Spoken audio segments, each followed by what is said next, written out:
जय शिवराय मित्रांनो. तर मित्रांनो, या ठिकाणी जे प्रधानमंत्री फसल विमा योजना जी चालू आहे, तर या ठिकाणी जे पीक विमा कंपनीकडून जे या ठिकाणी सांगण्यात आलेलं आहे, या ठिकाणी कशा पद्धतीने आहे पीक विम्याचे डॉक्युमेंट या ठिकाणी अपलोड करायचे आहे, याची जी सविस्तर माहिती आहे तुम्हाला या व्हिडिओच्या माध्यमातून दिली जाणार आहे.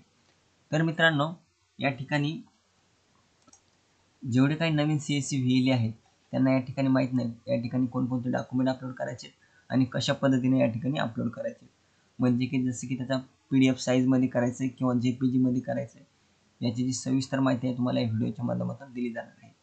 तुम्ही देखील जर पीक विमा भरत असाल तर हा व्हिडिओ खास तुमच्यासाठी आहे, जेणेकरून तुम्हाला लक्षात येईल कशा पद्धतीने आणि कोणते डॉक्युमेंट या ठिकाणी अपलोड करायचे. तर मित्रांनो, ज्यावेळेस तुम्ही पीक वगैरे निवडतात त्यानंतर पीक या ठिकाणी ॲड करतात, त्यानंतर जे आहे शेवटी आपल्याला या ठिकाणी डॉक्युमेंट अपलोड करावं लागायचे.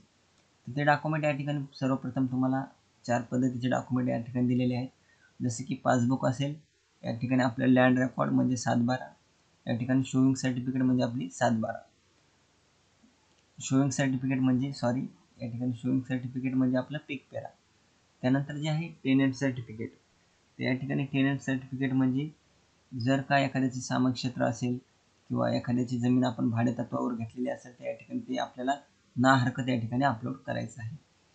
तर मित्रांनो, तर हे कशा पद्धतीने करायचे चला तर मग बघूया. तर मित्रांनो, या ठिकाणी तुम्हाला सर्वप्रथम जे पासबुक आहे हे PDF मध्ये जर तुम्ही स्कॅन करून या ठिकाणी PDF अपलोड केली तर या ठिकाणी सोपं जाईल. याचं कारण म्हणजे मित्रांनो, या ठिकाणी पासबुकवर सही शिक्का असला पाहिजे आणि एकदम क्लिअर असलं पाहिजे, जे की अकाउंट नंबर जे आहे एकदम व्यवस्थितरित्या या ठिकाणी दिसलं पाहिजे.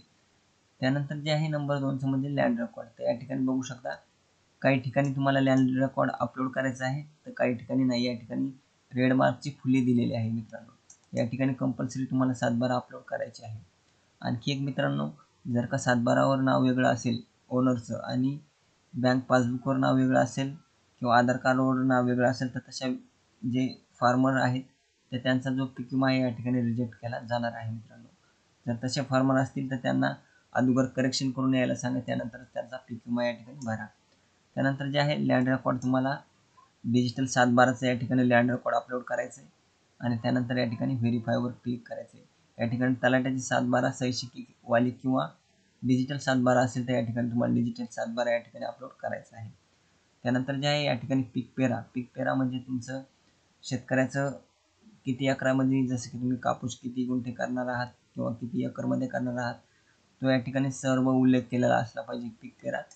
त्यानंतर जे आहे तुम्हाला या ठिकाणी पीक पेरा अपलोड करायचा आहे. केल्यानंतर हा जे 4 नंबरचा ऑप्शन आहे टेनंट सर्टिफिकेट, तर या ठिकाणी तुम्हाला जर का तुम्ही सामायिक क्षेत्र असेल तर यांचं ना हरकत लावायचं आहे किंवा भाडेतत्वावर जरी असेल तर या ठिकाणी बॉन्डवर ना हरकत या ठिकाणी तुम्हाला अपलोड करायचं आहे. केल्यानंतर मित्रांनो, या ठिकाणी अशा पद्धतीने जे आहे तुम्हाला या ठिकाणी डॉक्युमेंट अपलोड करायचे आहे.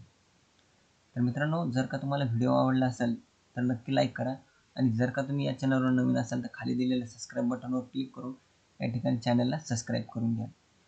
आणि जर का तुम्ही आमच्या व्हॉट्सअप ग्रुपला जॉईन नसेल झालात तर लिंक तुम्हाला डिस्क्रिप्शनमध्ये दिली जाईल. या ठिकाणाहून तुम्ही जॉईन होऊ शकता आणि तुमचे जे काही प्रश्न असतील ते या ठिकाणी मला सविस्तर व्हॉट्सअपद्वारे विचारू शकता. तर धन्यवाद मित्रांनो, ही छोटीशी माहिती होती पण खूप जे काही नवीन व्हील आहे त्यांच्यासाठी अत्यंत महत्त्वाची होती.